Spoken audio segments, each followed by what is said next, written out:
For 6 years, the Times Now Summit has gone beyond capturing India's rise. It has helped shape what comes next. As Times Now marks 20 years of credible, accountable journalism, the focus is not just on the journey so far, but on the road ahead. Because today, India is not just rising, it is leading. From digital innovation to global influence, the vision of Viksit Bharat 2047 is already taking shape. And the question now is clear. Not whether India will rise, but how it will lead. At the Times Now Summit, the country's most influential voices come together to define that path.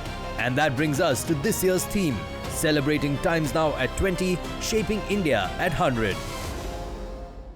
Ladies and gentlemen, in the time of wars, it is important to actually develop our defense capabilities, and that's going to be our focus this afternoon as far as this very important session is concerned.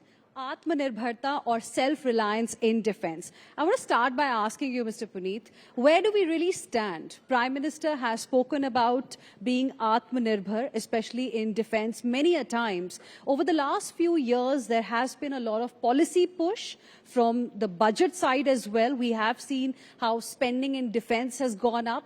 So after all of that effort, where do we stand in Atmanirbharta in defense sector? I think this question is a very relevant question, and it's becoming more and more relevant because of the way world is today.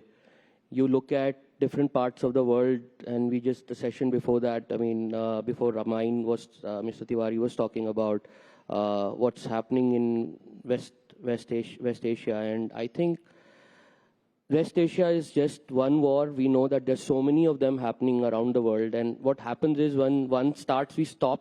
Actually, prime time takes over that particular war. And we are not even looking at what's happening, which was going on like in Russia and Ukraine, for example. Or there are so many of them, maybe 7 or 10 wars happening. So the importance of having companies in any country actually today, making indigenous products has become far more important than it was maybe even 10 years ago. Atmanirbhar in defense is something which basically is a slogan which started, say, more than 10, 15 years ago by Prime Minister Modi.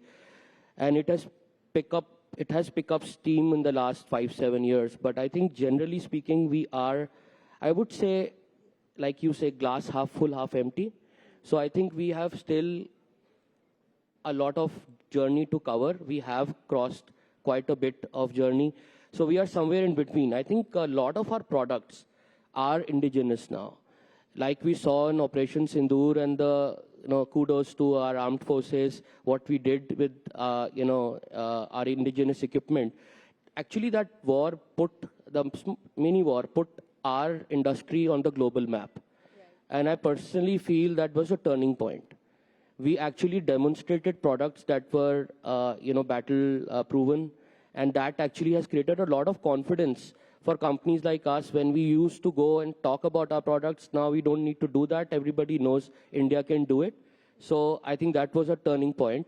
But still, I think we have, a lot of areas where we can kind of improve upon in terms of innovation, in terms of doing R&D and having our own capabilities built in the country. So that's, I think, where we stand right now. Interesting. You say that, of course, a lot has been done. A lot more needs to be done. There are miles to go, they say, before we sleep. But then if I would want to ask you about that one single, most transformative policy change that you think government has really brought in as far as the defense sector is concerned, that has really catapulted the country towards greater self-reliance in defense? I think more than policies, it is the way you conduct or you kind of ensure that the policies are followed. I mean, what I meant to say is, one is a policy, and is the policy actually bringing the results that the policy was made for? And that is something which, what you say, walk the talk. I think that is something this government is doing very well, I must say. I must compliment the government for that. When we look at, what we have in defense is the defense acquisition procedures which come out every few years. And in that, the policies are written on how the armed forces will procure what they will procure. So I think those were happening before also, but the real push has started, and I personally feel that overall, the momentum from the perspective of believing in the indigenous products has changed. When that changes, you will automatically see that there would be so much demand, and our end customers, which are the armed forces, would like to buy only indigenous. They would Why not. do you think that change has come in? Why do you think this belief, this confidence suddenly has come into the indigenous capabilities? I think we were able to, as I said in my earlier reply, we were able to prove in terms of the quality of what we were making is as good, if not better than what the world was supplying before. Most of our products that go in the market, we are basically, ever since we started in this domain, have been replacing imports.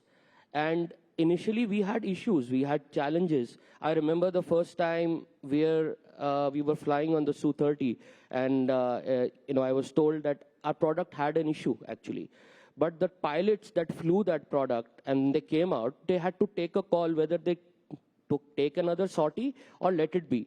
I salute those 3 pilots who did that sortie, and they said, no, we must give this company another chance. Now, these are the real stories of our soldiers on ground who take pride. I take pride in their confidence to develop indigenous capabilities. And these are the examples. And for us, that was a turning point, because one platform led to the other. Today, we are flying on pretty much all the platforms that are, in the Air Force use Samtel products. And we are very proud of that. We have a JV with HAL, which provides these products to the armed forces. And I think, I personally feel ultimately it is the conviction of the soldier that he is more proud of using a product which is as good as the foreign product that he was using before. And that's the turning point. Okay. I would like to talk to you about the challenges that still exist. But before that, you've had a global start. You were studying in the US, working with Corning in the United States of America. I want to first ask you, what really motivated you to come back and build Samtel Avionics, which has now become a big player in India's defense ecosystem? What happened was that I was not sure what I would do after I finished college, and I started working in the US. And, I come from an entrepreneur family, by the way. Samtel is a 50-year-old company. We used to earlier make picture tubes, and we started making defense equipment about 12, 14 years back in terms of manufacturing. I think the turning point was basically, this is a real story. I was at an air show, and I've said this story before as well, I think. But I was at an air show, and I saw the fighter jets flying, and I knew that, this is where I belong. This just rush in my body when I heard those fighters. I thought I belong here. It just came from within. I've never looked back after that. We had an opportunity during Prime Minister Vajpayee's regime. Actually, the doors for private sector were opened. Just happened so I was graduating from college around the same time, and India was, growing in every way possible. And that's where this, innovation kind of opportunity came our way through DRDO, which took a while to develop, and then it came into a real company, and rest is history. I truly believe India's time is next 1 to 2 decades, if not more, belong to India. They belong to companies like ours, because when you sell your technology to the world, when you make in India for the world, is when you take the India flag to the world. And I feel very proud in each and every employee, each and every partner which has believed in us over the last 15 years of this journey.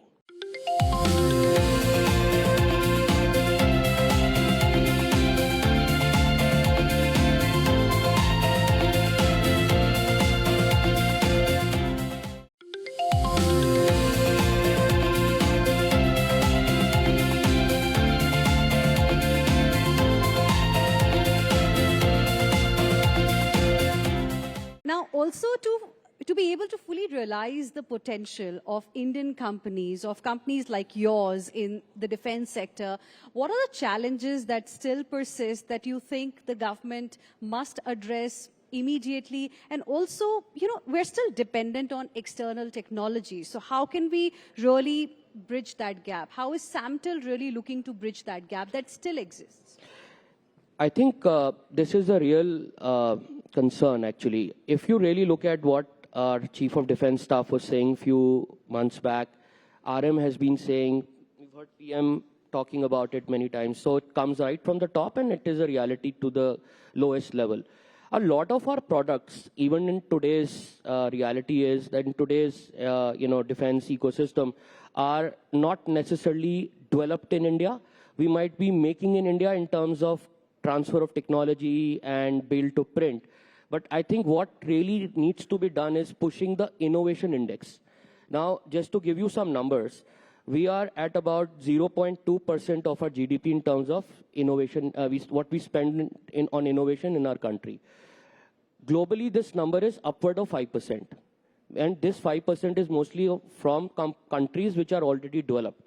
So this is a huge gap. And actually, if I go beyond defense, I look at any sector. Another area, by the way, we are getting into is space technology. And we are looking at miniature satellites and looking at what we want to do over there from low Earth orbit and stuff. Till we don't push the efforts that companies are making on developing technologies in the country, and we have good examples. We have a lot of startups. We have a lot of other stories in bigger companies who are doing this. But still a long way to go. If you really want to have a Viksit Bharat 2047, I think if we are not coming up in a big way on the innovation index, we would not really be truly Viksit. We will be still dependent. So if you truly ask me, if you really want to be Atmanirbhar, the innovation aspect, the R&D aspect has to be pushed much harder. We need to develop products in the country for the world, not just make in India, but develop in India. But why is it not happening? Why are we still seeing that as a big challenge when we know where the problem really lies? If you want me to be honest, government sectors have been doing this. DRDO has been developing a lot of technologies, and a lot of technologies that went and showcased excellence performance during Operation Sindoor were developed in India. I think when you look at the overall ecosystem, and there's so much to do, private sector actually has to come up and do more than what they are doing. And government sector probably needs to privatize more than what they are doing. And they are moving in that direction. Now, why I say that, there is a reason behind it.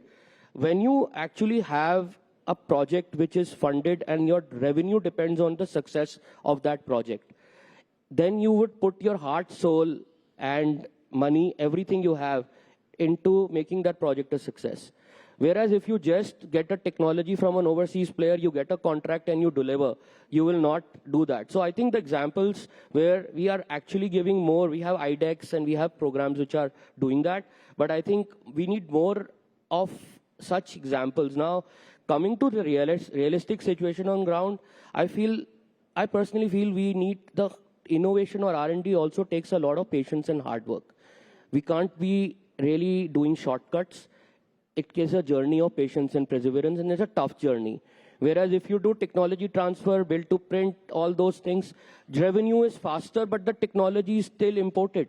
So if you want to walk the path, which is slightly more difficult walk, I think that's where, you have to take a call. We took this call. We didn't have revenue for 7-8 years. We were just investing. And a lot of people said that, are we even doing something which will lead to a real company in terms of revenue or not? But we had the belief in ourselves. And I think that belief, that conviction, and that whole attitude of being patient is what will change the way we do what we do in terms of developing technologies. Interesting. You earlier mentioned about Operation Sindoor, and during Operation Sindoor, we did see deployment of several indigenously developed electronics and avionics systems. I want to ask you, how can operationally proven systems such as what we saw during Operation Sindoor be leveraged to actually build credibility in global markets? I think, we truly are at a cusp where if you look at the world, there is a lot of struggle in terms of what capabilities are there and what is the reality on ground in terms of manpower, in terms of resources, in terms of the challenges they have. I was talking to a CEO in a big company of Europe, a defense company, and they were talking about defense budgets going up, but they're not able to actually meet the demand in terms of delivery. This is where the opportunity for Indian industry is. I think this is our time. And if I really kind of look at what lies in front of us, what we prove in terms of products actually is one part of it. But what happened was that there is also a lot of belief in what we did in Operation Sindhu with our products, what we did with Chandrayaan with our satellite. The whole ecosystem now believes not only can India develop products, it can develop products which are probably much cheaper than what it costs to develop them in Europe and US. They are as good, if not better, with modern technology, AI, and all those modern stuff that goes into the products of such high technology. But also, we have such a big manpower, knowledge manpower that is available. We have proven ourselves in the IT industry in making softwares, and defense industry, high technology industry like satellites. This is the next generation of growth which will actually happen in this country. And we just need to continue following that path and truly believe in it. Okay. You briefly mentioned about, entering the space sector as well. Can you shed more light on that? What kind of plans do you have? What are the targets really, say, over the next 5 years in space? Yeah, so actually, space is a sector which is very, very interesting because mostly you hear about Elon Musk and low Earth orbit satellites. But actually what is happening is that India is evolving in a big way. And post Chandrayaan, I think the confidence in ourselves as Indians has gone up, and also the world is looking at us for collaboration with various kind of opportunities. As far as Samtel is concerned, we are looking at miniature satellites, looking at a concept like Internet of Things that can go on that. We have to look at basically various applications can be put on a satellite, and what happens is there are still a lot of areas in the world which don't get enough signals, they're not well connected.